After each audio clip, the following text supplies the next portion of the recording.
अस्सलाम वालेकुम दोस्तों, मैं सामिया सैफ़ी आज एक सीरीज़ स्टार्ट करने जा रही हूँ एमएससी फोर्थ सेम में इनऑर्गेनिक केमिस्ट्री के टॉपिक की। तो हम यहाँ पे जो हमारे इनऑर्गेनिक केमिस्ट्री के जो सब्जेक्ट होते हैं, स्पेशलाइजेशन जो करते हैं, उनको दिक्कत आती है, तो उसके ही बारे में आज हम डिस्कस कर रहे हैं। इनऑर्गेनिक केमिस्ट्री का हमारा जो सेकंड पेपर है उसकी यूनिट्स इसमें हम डिस्क्राइब करेंगे। तो इनऑर्गेनिक पेपर के सेकंड पेपर की फर्स्ट यूनिट है हमारा इनऑर्गेनिक मटेरियल, जिसका फर्स्ट टॉपिक है introduction to the solid state. तो हम यहाँ पर सॉलिड स्टेट के बारे में बात करेंगे। तो सबसे पहले मैंने यहाँ एक पॉइंट लिखा है द सॉलिड स्टेट। ये सॉलिड स्टेट क्या होता है? A word of order and disorder. ये सॉलिड स्टेट डिस्क्राइब करता है किसी भी ऑर्डर को और डिसऑर्डर को। क्रिस्टलाइन सॉलिड्स क्या होते हैं? The epitome of order. तो जो एपिटोम का मीनिंग होता है आपका परफेक्ट ऑर्डर। ठीक है, तो बात कर लेते हैं। Imagine a meticulously arrange army of soldiers standing shoulder to shoulder in perfect rows and column. आप बिल्कुल ध्यान से देखें, बिल्कुल बारीकी से अगर बात करते हैं तो जो सोल्जर्स होते हैं आर्मी के, बिल्कुल एक साथ खड़े होते हैं। अपने जो शोल्डर होते हैं बिल्कुल परफेक्ट रो और कॉलम में उनके जो शोल्डर होते हैं मैच करके खड़े रहते हैं। ठीक है, स्कूल में भी लाइन लगती है ना, पहले सबसे छोटा फिर उससे बड़ा फिर उससे बड़ा, इस तरह से लगते हैं ना। इसी तरह से जो सोल्जर्स हैं आपस में लगे हुए हैं, खड़े हुए हैं, मतलब this is the essence of a crystalline solid. ये एक एसेंस है किसका? क्रिस्टलाइन सॉलिड का, यानी निचोड़ है क्रिस्टलाइन सॉलिड का। एटम और molecule are locked into a repeating long range order. जो एटम होते हैं और आपके मॉलिक्यूल होते हैं वो लॉक्ड होते हैं और रिपीट करते रहते हैं और बहुत दूर तक एक दूसरे के साथ फैले होते हैं और क्या फॉर्म करते हैं? Crystallize a crystal lattice. क्या होता है? क्रिस्टल लैटिस का मतलब होता है थ्री डायमेंशन ऑफ एटम। ठीक है, this orderly arrangement gives crystalline solid their sharp melting point. This orderly arrangement give, जो इसका ऑर्डर होता है ये आपको बताता है क्रिस्टलाइन सॉलिड की sharp melting point, distinct shape, उसकी शेप्स बताता है, ability to diffract X-rays in specific pattern. अगर एग्जांपल की बात करें, सॉलिड स्टेट के एग्जांपल की बात करें तो मेटल्स में क्या क्या आता है आपका? कॉपर हो गया, गोल्ड हो गया, आयरन हो गया। ठीक है, फिर आपका आता है आयोनिक कंपाउंड। इनमें कौन कौन सा आते हैं? Sodium chloride, potassium bromide. फिर आता है आपका कोवलेंट नेटवर्क सॉलिड। ये क्या होता है? डायमंड्स हो गया, आपके सिलिकॉन हो गए, कार्बाइड्स हो गए, ये सारे आपके कोवलेंट नेटवर्क सॉलिड्स होते हैं। फिर आता है एमॉर्फस सॉलिड्स। ये एमॉर्फस सॉलिड क्या होते हैं? जितने भी आपके जिनमें कोई कलर नहीं होता, अगर हम एज नॉन क्रिस्टलीय भी होते हैं ये। ठीक है, नॉन क्रिस्टलीय जितने होते हैं ये एमॉर्फस होते हैं। जैसे आपके प्लास्टिक, रबर वगैरह होते हैं ना, ये सारे आपके एमॉर्फस सॉलिड होते हैं। Embracing randomness. ठीक है, एटम और molecule are randomly arrange lacking any long range order. This lack of order give amorphous solid their characteristics और properties.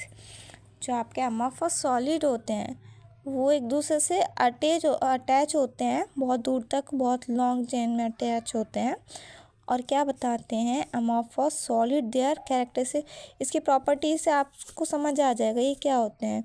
No sharp melting point. इनमें कोई भी जो मेल्टिंग पॉइंट जो होता है इनका शार्प नहीं होता।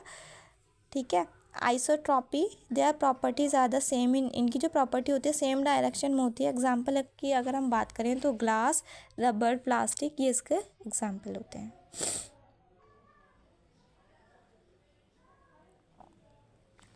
आगे नेक्स्ट देख लेते हैं। फिर आता है हमारा मेटालिक बॉन्ड। अब मेटालिक बॉन्ड क्या होता है?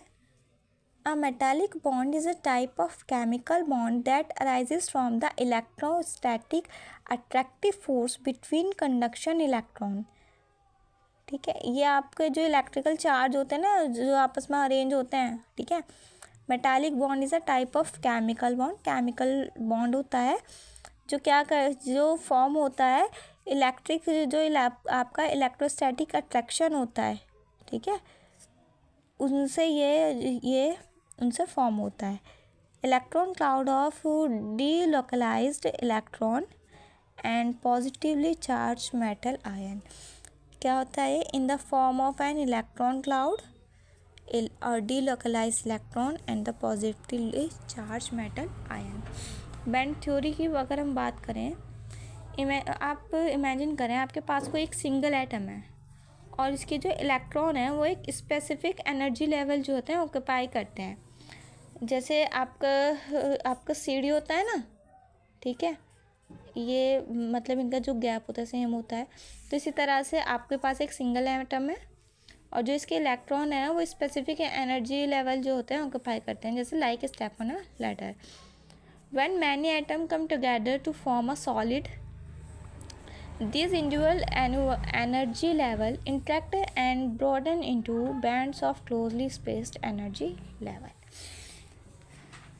जो इसकी इंडिविजुअल एनर्जी लेवल होता है, ठीक है, वो आपस में मेल जोल करके फैलते हैं। किस तरह से वो देखते हैं, जो आपके एनर्जी बैंड होते हैं, these bands represent the allowed energies that electrons can have in the solid.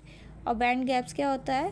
The region between the band where no electron energy are allowed are called band gap. ठीक है, फिर बात करते हैं एटॉमिक ऑर्बिटल की।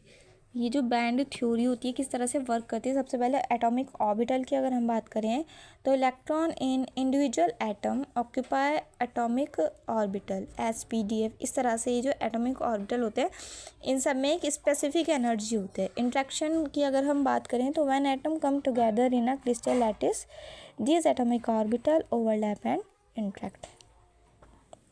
जब आपका कोई भी एटम जो होता है क्रिस्टल लैटिस जो होता है इंट्रैक्ट करता है, ठीक है, इसमें इंट्रैक्ट करता है और ओवरलैप करता है, वो इंट्रैक्शन में आता है। अगर हम बैंड फॉर्मेशन की बात करें तो interaction cause the discrete energy level to split and broaden into bands of allowed energy. Broaden का मतलब होता है बढ़ाना इसकी एनर्जी जो होती है, ठीक है।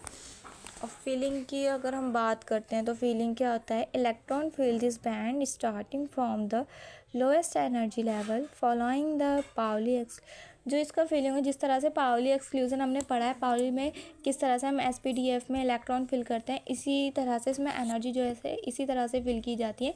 Each energy level can hold a maximum of 2 electron with opposite spin. Brillouin zones mapping electron behaviour की अगर हम बात करें तो ये किस लिए यूज़ होता है? Understand how electron move in a crystal lattice. किस तरह से 3 डायमेंशन जो होती है क्रिस्टल लैटिस यानी 3 डायमेंशन जो होती है इलेक्ट्रॉन किस तरह से उसमें मूव करता है। We use the concept of reciprocal space and Brillouin zones. ये 2 कॉन्सेप्ट हम इसके लिए यूज़ करते हैं। Band theory describe how electron energy are organized into bands in solids, while brilliant zones map the allowed values of electron momentum together. These concepts provide a fundamental understanding of the electronic properties of materials and their ability to conduct electricity। क्या मैंने कहा जो आपकी band theory होती है इन 2 पर ये depend है।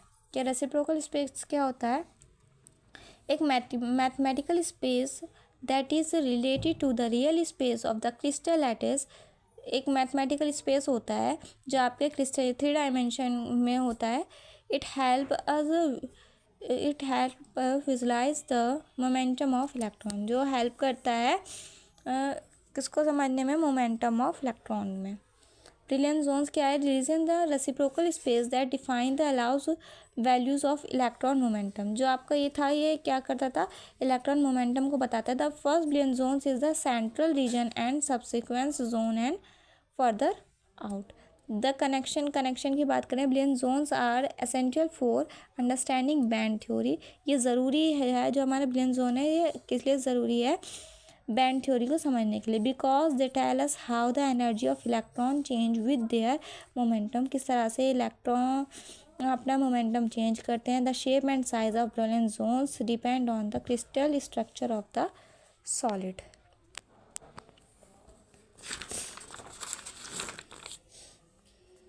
फिर आपकी बात आ जाती कि क्यों, वाई इट मैटर, क्यों ये मैटर करता है। Band theory and brilliant zones are important for explaining the electrical conductivity of materials। ये एक्सप्लेन करता है इलेक्ट्रॉन की कंडक्टिविटी को। किस तरह से कंडक्टर की बात करते हैं तो materials with partially filled bands और overlapping band allow electrons to move freely conducting electricity. ठीक है। और इंसुलेटर की अगर बात करें तो material with completely filled band and large band gaps prevent electron from moving, making them insulators। Semiconductor materials with a small band gap that can be overcome by thermal energy or impurities allowing some electron to conduct। Limitation देख लेते हैं John model की। क्या करता है, model को simplified करता है। It's a simplified presentation of reality, neglecting some complex interaction between electrons and the crystal lattice। Independent electron in assumes the electrons move independently of each other, which is not energy them। Perfect crystals, it applies to perfect crystals with no defect on impurities। In reality, crystals have impurities that can affect electron behavior। Strongly correlated materials, it struggles to accurately describe material where electron interaction very strong। I hope कि video आपके लिए helpful रही होगी। Thank you.